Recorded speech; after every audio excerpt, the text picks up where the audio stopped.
Mən də çatdırım, suallara keçid eləyək. Diş çəkdirməklə bağlı ki, bununla bağlı suallar olur. Diş çəkdirmək öz-özlüyündə belə orucun batıl olmasına səbəb olmur. Sadəcə buz kimi ağızdan qan gəlməsinə səbəb olan işlər belə deyək, məkruh sayılır. Əgər insan bilirsə ki, məsələn, diş çəkdirən zaman özündən asılı olmayaraq qan boğazından keçəcək, bu halda o dişini çəkdirməsi icazəli deyil. Yalnız indi çox zəruri olan halda, başqa çıxılmaz vəziyyət olmadığı halda, bu halda belə deyək, dişini çəkdirə bilər. Əgər qan getsə də sonradan orucunun qəzasını tutar. Amma əgər boğaza bir şey getməsə, dediyim kimi orucun batıl olmasına səbəb olmur.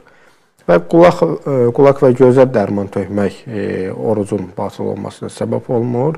Amma buruna belə deyək ki, dərman tökməksə, damcı, nazal kimi dərmanla tökməksə, əgər həmən dərman burun yolu ilə boğaza çatsa və aşağı getsə, bu halda orucun batıl olmasına səbəb olur.